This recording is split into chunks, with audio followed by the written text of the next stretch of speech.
I spent my Monday with two new clients who have just started my business empowerment program, and I'm just so excited. They're really cool. They are literally a married couple, and they both coach, and they both have separate businesses, but they work together, and it's a really cool little way that they do it together, and it's going to be really exciting to see what they achieve over the next 9 weeks. So it was a really fun day.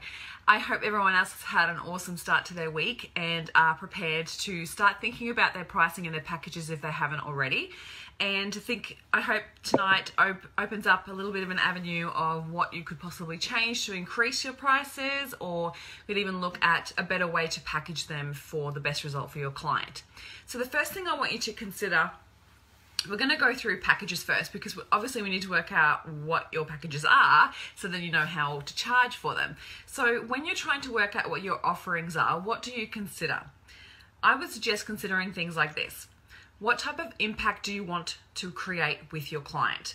So what results do you want to achieve with them? Yeah, so I really want you to think that through, because it's really important about what results you're wanting to create for your clients, because often we can create packages and we think we create these things of what our clients want, yet when we really think about really creating the results that they're really looking for, it could mean a longer term package, or it could mean a more in-depth package. So I always like to use the analogy around a personal trainer, because it's nice and easy for people to gather the concept. So if you were to work with a personal trainer, often personal trainers offer PT sessions, and there could be half an hour, 45 minutes, or an hour. And you and I both know that we could work out for a weekend and not be skinny. So really working out what your client's goals are first is really important to work out how you're going to structure your packages to get the best result. So for some reason I can't see any comments or anything. So if anybody is there, if you could just let me know that you can hear me okay. Otherwise, if you're watching the replay, please let me know what questions you have. So if you have any, I can always jump back in and give you some insights that you could possibly look into. So I'm going to really focus on really service-based offerings tonight. And if you have more of a product-based offering and you're trying to work out your pricing for that, just send me a private message or jump on and comment on this live, and I can definitely help you out there as well. So service is my background. I've always been in service situations with any type of career I've been in, so it's really my strength. So really think about the results you want to create for your clients, because ultimately that's why they want to work with you. They don't want to work with you because they love spending an hour of their time with you. They want something out of it. They want to see a result. So what result do they ultimately want? When I think about creating my coaching packages, I looked at where do I want to create the most impact. Like, I want my clients to walk away from my 9 weeks with me and be absolutely blown away with what they got out of it. I want them to realize, I want them to have an amazing experience, so then they rave about it. So then they're talking about it with their friends and family, and that they see the value in it, and they've looked at it and gone, that was the best money I've ever spent. So I over deliver, and that's why I charge for it, right? So it's really important that the value is there, yes, but also making sure that the results are there as well. So really think about what results you want to create for your clients, what's important to them to achieve, and how can you create that best. Is that going to be with a couple of hours? Is it going to be a long-term package? Is it going to be 2 months? Is it going to be 6 months? Where is the sweet spot? Where is the opportunity to create the best result for them? And also I want you to consider, what do you love doing the most? Because you might end up creating a group program and actually not really enjoy that. It could be that you prefer to be one-on-one, or is it that you do prefer to be in groups? So really think about what you enjoy the most, because you want to create offerings that people want to buy because you love doing them. And the way you make it, you love your job even more, is when you're doing more of what you love. So really consider what it is that you love, because you want to make sure that you're not offering things just because you think that's what your clients want. So the connection's gone a bit funny, but hopefully it'll click back in. So then I want you to think about creating simple packages for clients to consider how they can work with you. you want to make it as easy as possible, right? A lot of people have decision fatigue. So we are constantly being bombarded with information all day, every day, and we're constantly needing to make decisions of what we want, what's best for us, what's going to keep us safe. Like all these different things in our everyday lives, we are constantly making decisions, and we're tired, we're mentally exhausted from all of those decisions. So if you can make it as easy as possible for your clients to make a decision on how to work with you, they're more likely to actually make that decision to work with you. So for instance, having 1 to 3 options for them to choose from is the easiest way to think about it. Now, I actually only have one. If they want to work with me on their business, I just have one option. And it's because I know I want to make the best impact with them. Yeah, I could possibly offer a 1-hour session, but I know I'm not going to get the best results for them long-term out of that. I always offer a discovery session so we can discover what they want to work on, what result they're looking for. And ultimately my package actually is customizable and personalized for that person. But ultimately I know that I need 9 weeks with them to make the biggest impact. So really think about what you love doing, how you can get the best result for your client, and make it as easy as possible for them to say yes. People think often when things are too complicated, it will stop people from making a decision. So making sure that your packages are created and itemized in a way that is clear for what the client is getting out of it, because based on the results and the benefits and the features they're going to receive. Because if it's too complicated and you're using jargon or using different language that they don't understand, they're less likely to make a decision. They'll just walk away. They will just not even consider it because it's too difficult. Mentally, they can't keep all that in their brain, so it's too difficult for them to even make a decision. Or if there's too many options, again, you can't give them too many options. Our brain can only hold 5 to 7 items in our minds at once. So when you start going above 7 options, people are like, whoa, way too much information. That goes with anything. It's just a really good side note. Anything in particular, you give someone instructions, if you give them 5 instructions, they pretty much will be able to keep that in their mind. If you give them 7 to 9, it's too much of an overload and they'll feel overwhelmed and not be able to make a decision. So make it as simple as possible and impactful as possible. And if you need to, and if there's something different that client wants, then they need to come to you and you can customize something for them. That is always an option. You could have 2 options that you then price and you have available, and you can have your third option being, if these 2 packages don't suit you, please speak to me directly, send me a message and we'll create something specialized for you. That is always an option too, if that makes it easiest for you and easiest for your clients to be able to make the decision. I often get asked, should I put my prices on my website? And each to their own. Everybody is slightly different. Some people would prefer to see the prices on the website. Other people don't necessarily like to do that. I kind of have some guidelines around it. So if the pricing of your packages is more than say $500-600, then I most likely wouldn't put it on my website, because the client can't gauge from the website everything that they're going to get out of it without speaking with you. So it's above $1,000, then you need to do some one-on-one work with them, where they can ask questions, you can overcome their objections so they can actually make a decision and make sure that they're getting the right thing for them. But if it's under that, under $1,000, between anything under $500 is usually is the amount of money that people usually throw away. So I always gauge around how much money someone spends on their groceries. If they spend $150 on their groceries a week, then usually between a month's amount of groceries, if that's usually something that is in your packages a month's time, then that's usually something that people will consider to be reasonable based on the money they throw away anyway. But if it's a larger price point, then you're more likely get a better result by asking them to engage with you to find out more information, and then you can actually discuss what their needs are and make sure that you're catering it to their needs, so then they actually see the value in it. Okay, cool. I also am a really big firm believer, you will get what you put out. So what you put out, you will get back, is in another way. So if you are putting on your website 15 different things and you're offering so many different services and you're getting sporadic people come to you not really sure what you do, then that's usually because it's confusing for them to make a decision. The same thing is if there's items of the services that you offer that you don't actually enjoy doing, don't put it on your website. If you don't want to do them, there is plenty of other people in this world that can do them for you. So, or can do them for the client. So don't offer them if it's not something that you really enjoy doing. And if you think it's something that you should be offering, I'd really ask yourself to really question that. Is it something that you possibly don't necessarily have to do? Like I was talking to a girl on at a networking event recently, and she was talking about how she does marketing, and she used to have packages around social media marketing, and she just doesn't enjoy doing it. Now, would you employ someone who doesn't enjoy doing the social media marketing? No, you probably wouldn't, right?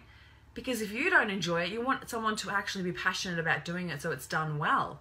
And so she decided to remove those packages from her service offerings, and she found that just focusing on the one thing that she actually loved doing, she had so much more interaction. She had so many more people coming her way because she was passionate about it, and she talked about her marketing options in a way that makes people engage with her even more. So really think about what offerings you're putting out there, because if you're putting things out there of the things that you don't like doing, you will get more of that. So really think about that. And if you want to be in your business long term, you want to enjoy the work that you do. So make sure that you are actually enjoying it. Now, when I first started coaching, I did a group program. It was the thing everyone was doing. I thought I would really enjoy it. And I really discovered that by doing a group program and doing it online over Zoom, I really didn't enjoy it. I wanted more interaction with the client. I wanted to be able to create more of an impact. I wanted to create change work so I could actually support someone through the process and help them overcome the challenges and the limiting beliefs and all the things that happen to us throughout business that you can't get in a group program.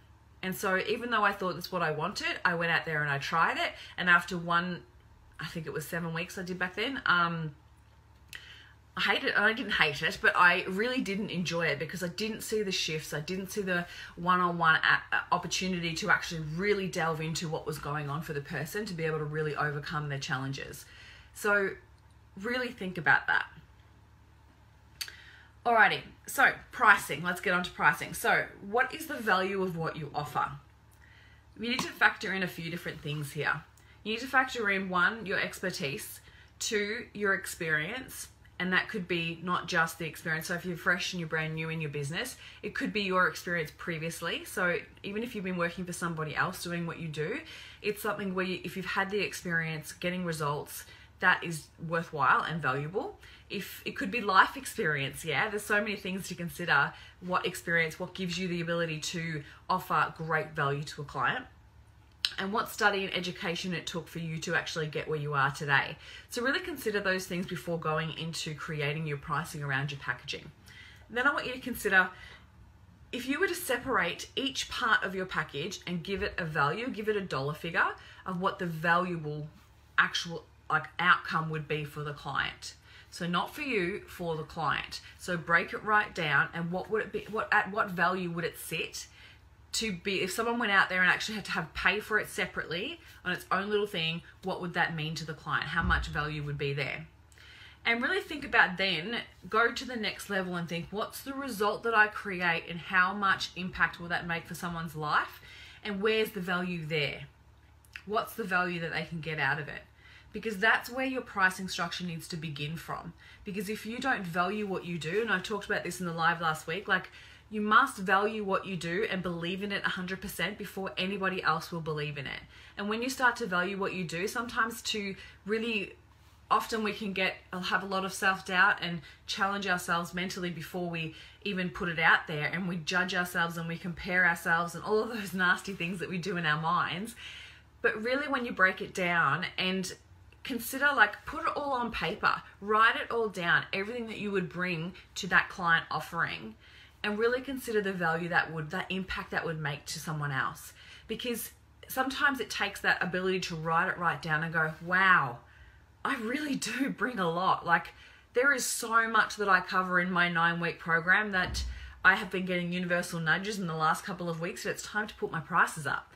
And what I mean by that is that I've been over delivering, and people are like, when people start saying to you, oh, that's really reasonable, or wow, that's really cheap, or anything like that, if anybody starts saying that or start giving you gifts, that's usually when you're not charging enough. So you need to then ask yourself, once you've clarified all of that information, written it all down, worked out what value it sits at, what impact and what result it's going to create for your client, then I want you to think, how valuable does your client think it is? Because, and the reason why I ask this question is because if your client that you're trying to attract doesn't believe that it's valuable and it's not worth paying for, then it might be worthwhile rejigging and rethinking about who your ideal client is. Because sometimes we go out there with beautiful big dreams about supporting people, and there's always obviously going to be different tiers of pricing for different structures, different markets, but really think about the long-term goals you want to achieve with your business. And don't be scared to charge, because people, when you actually stand up and say this is what you're worth, then people will actually stand up and believe it and actually go all in. We talked about this a couple of weeks ago with a couple of friends of mine, really valuing what you do and being able to stand your ground and show what you're worth, because then when you do, not only do the right clients show up, but they show up on time. They actually are committed to doing the work because they've invested in themselves. So when you undervalue yourself and undercharge, you're actually doing yourself and your client a disservice, because they're not valuing it. They haven't actually gone all in, because it's really not difficult for them to, throw in $200. Whereas if they're like, $1,200 is really going to be like, holy hell, that's a lot of money, I better do the work.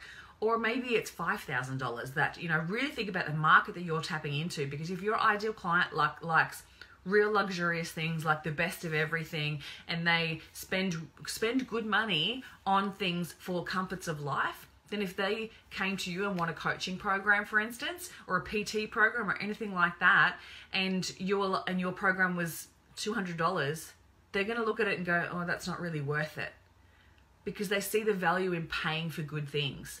So really think about that, because sometimes we undervalue ourselves, and then it's actually showing to our clients that we're not worth it, or not actually at that level of standard to be able to offer, even though you are. You're probably over-delivering because you want to serve and help and really impact those people that you're working with. So really consider that if you are undercharging and you're not attracting the right clientele, like, again, if you're not really sure, go out and charge and see what type of clients you get.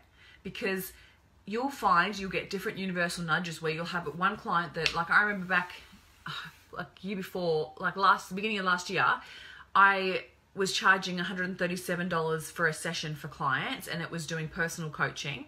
And I had clients just not show up on time. They had pushed their appointments back. They cancelled appointments. And I was like, what is going on? I am delivering. I am showing up. I am being, I am absolutely going all in with my clients, and my clients weren't showing up. And I realized that it was actually not enough money for them to care enough to actually show up. And as soon as I put my pricing up, it was like, bam, so many clients started showing up and just were like, I see it, I'm going all in, I'm going to deliver, and I'm going to show up. So really making sure that you're charging at a point where not only is it making you feel like, whew, I better deliver, but also too that your clients are like, this is an investment for me and I really want to show up and do the work. That's a really important distinction, because not only do you want to make sure that it's enough for you to really deliver, because the opposite, right? Say that you undercharge, not what you're worth, and you over deliver and you put in all this time and effort and you put in this, you go above and beyond, and then the client doesn't show up, or the client doesn't do the work, doesn't appreciate what you do, doesn't see the value in what you do. What happens from there? You start resenting them. You start resenting the work. You start not showing up because you can't be bothered, because they can't be bothered. Like, all these different things start happening because you didn't price yourself at the right price point. So really think about it. By you doing that long term, are you going to enjoy the work, still want to show up, still want to deliver, still want to be the best version of you as a coach or a PT or a digital marketer or anything that you're doing with your business? What is going to make you continue to show up? And if you're not sure, go out there, start charging, and start seeing the results that you're achieving. So you start creating that belief process. So a belief is created when we have enough evidence to prove it correct. So right or true for us. So being able to go out there and practice what you preach, and then when you have clients show up and actually do the work, and when you start getting really great results for clients, and then when you start seeing that sort of peter off, right? Clients don't show up on time, they start not doing the work, all those types of things. Yes, you need to consider what you could be doing differently with your communication and your coaching skills, but also then really think about, maybe I'm just not pricing myself at the right price point for people to actually invest in themselves, and really giving them the opportunity to do that. Awesome. Cool. So let me just recap. So price yourself at a point where it's right for the ideal client, so it shows value for them. Price yourself at a point where it makes you feel like you need to show up, and also for the client to show up and invest in themselves. Really try and change the way that you think about time equals money, because it's value equals money, and it's based on the results that you create for your clients. So the value that you offer is worth what you charge, not the time. I don't set exact times of my coaching sessions because I want to deliver the value, so it might take a little bit more time or it might take less. You know, it's slightly different. I had 2 coaching clients that I work with today. One was 2 hours and one was 1 hour and 15, because we got the result we needed within the hour and 15. So we stopped.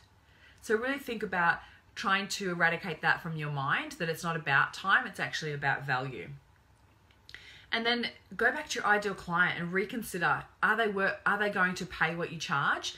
And are they going to value the work that you do and appreciate the work that you do at that price point? And if not, it might be time to increase your prices.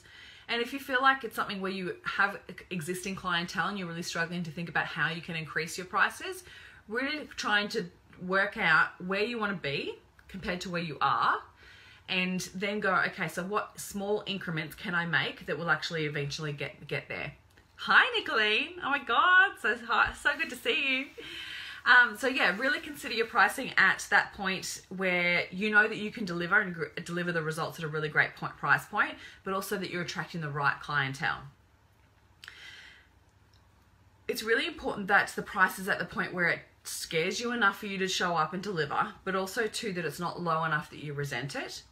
And if you're really not sure about any of this, the best thing that you can do is go out and test it. So do a little bit of market research. So before you go out, reach out to your ideal clients and people that you do want to work with, and have a few questions around pricing that might actually give you the insights into what could possibly help you get to that price point. So it might be what their expectations are.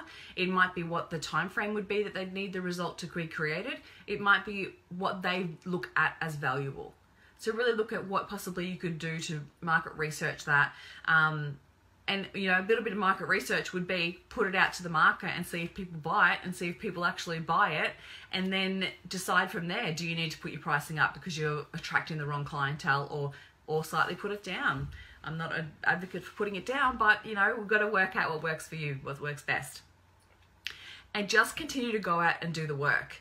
Every time that you go out and you show up and you add value and you deliver, it proves to you that you can do it and you're worth every cent and every penny that people are putting up for it. So that's when you, like I said before, you get your little universal nudges along the way that make you realize that, hey, what I'm delivering is really valuable, and there's people out there that are really really valuing what I do and will pay for what I do. And the more you do that, that's when you just slightly start putting your prices up to the point where you absolutely love what you do, and you can continue to show up and add more and more value until you just can't sleep because you're thinking about it all night.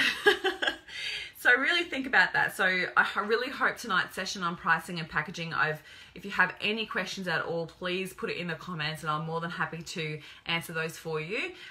Or if there's any question that you're really not sure, I'm sure everybody else is thinking this very similar question, so please don't be scared to post it in the comments. Thank you so much for jumping on. So good to see you, Nicolene, and I hope all is well. And enjoy the rest of your week, everybody.